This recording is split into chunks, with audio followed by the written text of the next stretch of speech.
அய்யனார் துணையில அடுத்து நடக்க போதுன்னு வாங்க பார்க்கலாம். இங்க சேரன், சோழன், பாண்டியன், பல்லவன் எல்லாத்துக்கும் பார்த்தா உண்மை தெரிஞ்சிருது. மனோகர் தான் இந்த வேலை பார்த்தாருன்னு.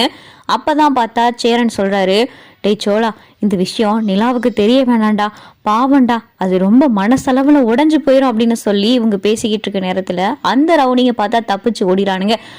அண்ணே அண்ணே அண்ணே அப்படிங்க தப்பிச்சு போறானுங்கண்ணே அப்படின்னு சொல்லிட்டு இங்க பார்த்தா பல்லவன் சொல்லவும், சரிடா விடு, அவங்க போனா போயிட்டு போறாங்க, அதான் சோழன் நமக்கு கிடைச்சிட்டாலும் அப்படின்னு சொல்லி சேரன் சொல்லல.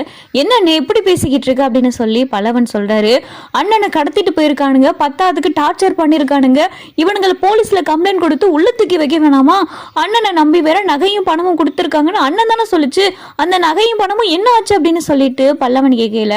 டேய், அவங்க ஆளுகள் தான்டாடா என்னை கடத்தினது, அப்ப அந்த நகையும் பணமும் அவங்க கிட்ட தானடா போய் சேரும், கொஞ்சமாவது யோசிச்சு பாருடா பல்லவா அப்படின்னு சொல்லி சோழன் சொல்லல. அது வேணா சரிதான், ஆனா அண்ணி என்ன சொன்னாங்கன்னு தெரியுமா, அந்த நகையும் பணத்தையும் நீ தான் எடுத்துட்டு போயிட்டே அப்படின்னு சொல்லி அவங்க வீட்டுல இருக்கிறவங்களாம் அண்ணிக்கிட்ட சொல்லிக்கிட்டு இருக்காங்களாம். அண்ணி அதனாலதான் பயந்து போய் நைட்டு வரை நீ வீடு வராதனால எங்களுக்கு போன் பண்ணாங்க, இப்ப அண்ணிக்கிட்ட என்ன பதில் சொல்றது அப்படின்னு சொல்லி பல்லவன் சொல்லல. எல்லாம் நடந்த உண்மையும் போய் நிலா கிட்ட சொல்லுவோம் அப்படின்னு சொல்லி சோழன் சொல்லிக்கிட்டு இருக்காரு. டேய் சோழா, நான் தான் உங்ககிட்ட இப்ப சொன்னேன்லடா, நிலாக்கு எந்த உண்மையும் தெரிய வேணாம், நம்ம வேணா உன்னை கடத்தி வச்சிருந்தாங்க வேணா சொல்லுவோம், ஆனா உன்னை கடத்தி வச்சிருந்தது மனோகர் ஆட்கள் மட்டும் சொல்ல வேணாம், சரியா? அவங்க அப்பா தான் இந்த மாதிரி கேவலமான வேலையை பார்த்ததுன்னு தெரிஞ்சா அந்த பொண்ணால தாங்கிக்கிற முடியாதுடா, பாவம்டா அப்படின்னு சொல்லிட்டு இங்க சேரன் சொல்லவும், சரிண்ணே நீ ஏதோ சொல்ற, சரி அவளுக்காகத்தானே, வாங்க போகலாம் வீட்டுக்கு அப்படின்னு சொல்லிட்டு சோழன் சொல்கிறாரு. வா, நாங்கள் முதல்ல உன்னை கொண்டு போய் நிலா வீட்டில் விட்டுட்டு அதுக்கப்புறம் நாங்கள் அங்கேருந்து கிளம்பி சென்னை வந்துடும் அப்படின்னு சொல்லி சேரன் சொல்கிறாரு. ஏன்னு நீங்கள் போங்க, நான் போய்க்கிறேன் அப்படின்னு சொல்லிட்டு சோழன் சொல்லல. இல்லைடா இல்லை, நாங்கள் தான் இந்த மாதிரி உன்னை காப்பாற்றணும், ஒரு ரவுடி பயிலுக உன்னை கடத்திட்டு போய்கிட்டு இருந்தானுங்க, இதெல்லாம் நாங்கள் நிலா கிட்ட சொன்னாதான் நிலா நம்பும், பத்தாவதுக்கு அந்த வீட்டாளுக உன் மேலே வேற ஏதாவது பழிய போட்டாங்கன்னா நாங்கள் ஏதாவது சொன்னா கூட அங்கே சமாளிக்கலாம்ல, வா போலாம் அப்படின்னு சொல்லிட்டு சேரன் கூப்பிடுறாரு. இங்க மனோகர் வீட்டுக்கு பார்த்தா சேரன், சோழன், பாண்டியன், பல்லவன் எல்லாரும் வராங்க. ரொம்ப நைட் டைமா இருக்கு. இங்க பார்த்தா காலிங் பெல் அடிக்கிற சத்தம் கேட்டதும் இந்த நேரத்துக்கு யாரு, ஒருவேளை சோழன் வந்துட்டாரோ அப்படின்னு சொல்லி வேகமா பார்த்தா நிலா ஓடியாராங்க. ஓடி அந்த கதவை திறக்கிறாங்க. பார்த்தா சேரன், சோழன், பாண்டியன் 4 பேர் நிற்கவும், அண்ணா, பாண்டியா, பல்லவா, சோழன், நீங்க எங்க போனீங்க அப்படின்னு சொல்லிட்டு நிலா கேட்டதும், பாப்பா பதறாதப்பா, நான் எல்லாத்தையும் சொல்றேன் அப்படின்னு சொல்லி சேரன் சொல்லல. அண்ணா உள்ள வாங்கண்ணா, உள்ள வாங்க அப்படின்னு சொல்லி நிலா கூப்பிடுவோம். அப்பா, அம்மா, அண்ணா, அண்ணி எல்லாரும் வாங்க அப்படின்னு சொல்லிட்டு இங்க பார்த்தா நிலா கூப்பிட்டுக்கிட்டு இருக்காங்க. எல்லாரும் பார்த்தா வராங்க. இங்க மனோகருக்கும் தாசுக்கும் பார்த்தா சோழனை பார்த்ததும் பயங்கரமா அதிர்ச்சி ஆயிடுது. இவன் இப்படி தப்பிச்சு இங்க வந்தான் அப்படின்னு சொல்லிட்டு மனோகர் பார்த்தா தாசை பார்க்கவும், தாசு பார்த்தா மனோகர் பார்க்கவும், தேனு பார்த்தா இவங்க 2 பேர்த்தையும் பாக்குறாங்க. என்னடா என்ன இவன் என்ன இங்க நிக்கிறான் அப்படின்னு சொல்லிட்டு இங்க தேனு பார்த்தா தாசு கிட்ட கண்ணாலே கேட்டுக்கிட்டு இருக்காங்க. தாசுக்கே தெரியல ரவுடி கும்பல் கிட்ட இருந்து சோழனை காப்பாத்தினது சேரனும் பாண்டியனும் பல்லவனும் தானு இந்த விஷயம் தெரியாம திருன்னு முழிக்கவும், மாப்பிள்ள நீங்க எங்க போனீங்க மாப்பிள்ள, உங்க போனு சுவிட்ச் ஆஃப் ஆயிருச்சு, நீங்க போய் கொண்டு போய் சேர்க்க வேண்டிய பொருளும் சரியான இடத்துல சேரல, எங்களுக்கு போன் மேல போனு, என்ன மாப்பிள்ள எங்க போனீங்க அப்படின்னு சொல்லிட்டு இங்க பார்த்தா மனோகர் வந்து அப்படியே நடிப்பு மலையை கொட்டவும் வேகமா தேனு ஓடியாந்து, ஐயோ மாப்பிள்ள என்னாச்சு உங்களுக்கு, அடியெல்லாம் பட்டிருக்கு, என்ன அண்ணன் தம்பி எல்லாரும் சேர்ந்து வேற வந்திருக்கீங்க, வாங்க வாங்க உட்காருங்க அப்படின்னு சொல்லி தேனும் பார்த்தா அப்படியே நடிச்சு கொட்டவும் நிலாவுக்கு பார்த்தா ஒண்ணுமே புரியல. சோழன் பார்த்தா இங்க மனோகரையும் தாசையும் முறைச்சு பார்த்துக்கிட்டு இருக்காரு. ஒருவேளை இவனுக்கு எல்லா உண்மையும் தெரிஞ்சிருக்குமோ அப்படின்னு சொல்லிட்டு தாசு மனசுக்குள் நினைச்சுக்கிட்டு இருக்காரு. இங்க சேரனும் பார்த்தா மனோர்கிட்ட சரியாவே பேசல. அன்னைக்கு வீட்டுக்கு போனப்ப சேரன் பேசுனதுக்கும் இப்ப சேரன் நடந்துக்கிறதுக்கும் மனோகருக்கு பார்த்தா வித்தியாசம் தெரியுது. அப்படின்னு சொல்லிட்டு சேரன் பார்த்தா பட்டும் படாம இருக்காரு. சரிங்க நாங்க கிளம்புறோம் அப்படின்னு சொல்லி பாண்டியன் சொல்லவும், என்ன பாண்டியன் இப்பதானே வந்தீங்க, நைட்டு சாப்பிட்டுட்டு நைட்டு இருந்துட்டு காலையில நானும் அப்படியே உங்களோட சேர்ந்து கிளம்பிடுறோம் அப்படின்னு சொல்லி நிலா சொல்லவும் மனோகருக்கு பார்த்தா ரொம்ப அதிர்ச்சி ஆகுது.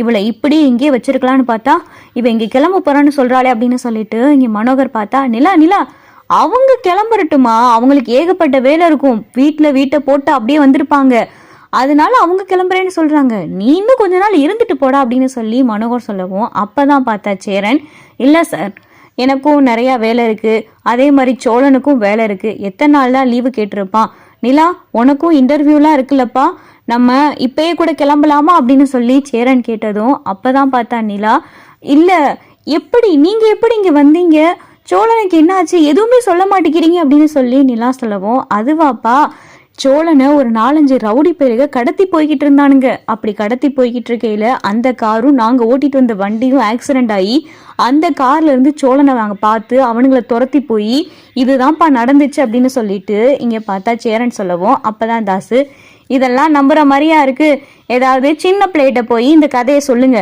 நாங்க கொடுத்து விட்ட பணமும் நகை எங்க முதல்ல அப்படின்னு சொல்லிட்டு தாசு கேட்கவும், ஏய் என்ன நீ, அவங்க தான் இவ்வளவு தூரம் சொல்லிக்கிட்டு இருக்காங்க, எல்லாருக்கும் அடிபட்டிருக்கு, இதை பார்த்துமா நீ நம்ப மாட்டேங்கிற அப்படின்னு சொல்லிட்டு இங்க பார்த்தா நிலா கேட்கவும் அப்பதான் தேனு, ஏண்டி அவன் கேட்கக்கூடாது, ஏன் கேட்கக்கூடாது, அம்பிட்டு நகையும் பணமுக்கும் என்ன பதில் அப்படின்னு சொல்லிட்டு தேனு கேட்கல. அப்பதான் பார்த்தா சேரன், அம்மா பதட்டப்படாதீங்க, அந்த நகையும் பணமும் எங்கன்னு நாங்க வேணா போலீஸ் ஸ்டேஷன்ல போய் கம்ப்ளைண்ட் கொடுத்துறோம் அப்படின்னு சொல்லிட்டு சேரன் சொல்லவும், இல்லைண்ணா போலீஸ் ஸ்டேஷன்லாம் போக வேண்டாம் அப்படின்னு சொல்லி நிலா சொல்றாங்க. ஏன்பா ஏன் போலீஸ் ஸ்டேஷன் போக வேணாம் அப்படின்னு சொல்லி சேரன் கேட்கவும், இல்லைண்ணா அதுக்கெல்லாம் கணக்கு காட்டணும், எங்களுடைய பிஸ்னஸ் இந்த பிஸ்னஸ் தான் அப்படின்னு சொல்லி நிலா சொல்லிக்கிட்டு இருக்கையில, சரிப்பா அப்படி இல்லையா உங்க அப்பாவுக்கு பெரிய பெரிய ஆட்கள்லாம் தெரியும்ல, அவங்கள வச்சு வேணா தேட சொல்லுங்க அப்படின்னு சொல்லிட்டு சேரன் சொல்றாரு.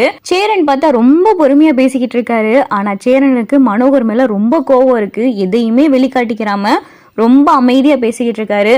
ஆமா நிலா, அண்ணன் சொல்றதுதான் சரி, நாங்க கம்ப்ளைண்ட் எல்லாம் கொடுக்கல, நீங்க உங்களுக்கு தெரிஞ்ச ஆட்களை வச்சு தேடிக்கங்க, அந்த ரவுடி பேலுக என்னை கடத்திட்டு போயிட்டானுங்க, இதுதான் நிலா உண்மை, உங்க மேல சத்தியமா சொல்றேன், அந்த ரவுடி பேலுக என்னை கார்ல கடத்திட்டு போகையில அண்ணன் யதார்த்தமா பார்த்து அப்புறம் இவங்க தான் என்னை காப்பாத்தினாங்க, அதுக்கப்புறம் தான் அந்த ரவுடி பேல்கிட்ட இருந்து நான் தப்பிக்கவே செஞ்சேன், இதுதான் நிலா நடந்துச்சு, அந்த நகையையும் பணமும் நான் எடுக்கவும் இல்லை, அதுக்கும் எனக்கும் எந்த சம்பந்தமும் கிடையாது, சரி வாங்க நம்ம இப்பயே கிளம்பலாம் ஊருக்கு அப்படின்னு சொல்லிட்டு சோழன் சொல்லையில, இப்பயே வா, இப்ப எப்படி சோழன், ரொம்ப நைட் ஆயிருச்சே, நம்ம காலையில போவோம் அப்படின்னு சொல்லி நிலா சொல்லையில சேரனும் பார்த்தா, சரி சோழா நீங்க காலையில வாங்க, நாங்க இப்ப கிளம்புறோம் அப்படின்னு சொல்லிட்டு சேரனும் பாண்டியன் பல்லவன் 3 பேரும் கிளம்பையில, அண்ணா இருங்கண்ணா, என்னண்ணா எங்க வீட்டுக்கு வந்திருக்கீங்க, இப்படி நைட்டோட நைட்டா வந்ததும் வராததுமா அப்படியே கிளம்புறேன்னு சொல்றீங்களே, மா சாப்பாடெல்லாம் இருக்கா, சாப்பாடெல்லாம் எடுத்து வை, நீங்களாம் சாப்பிட்டு இருக்க மாட்டீங்களா, வாங்க அப்படின்னு சொல்லிட்டு நிலா பார்த்தா சாப்பிட கூப்பிட போறாங்க.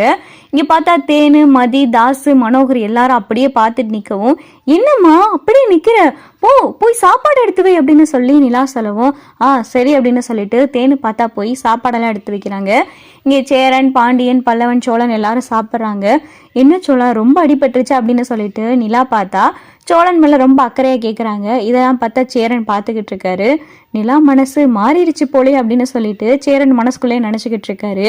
சரிண்ணா நீங்களாம் இந்த ரூம்ல படுத்துக்குங்க, காலையில நம்ம எல்லாரும் கிளம்பி ஒன்னா சென்னைக்கு போகலாம் அப்படின்னு சொல்லி நிலாவும் சொல்லிடுறாங்க.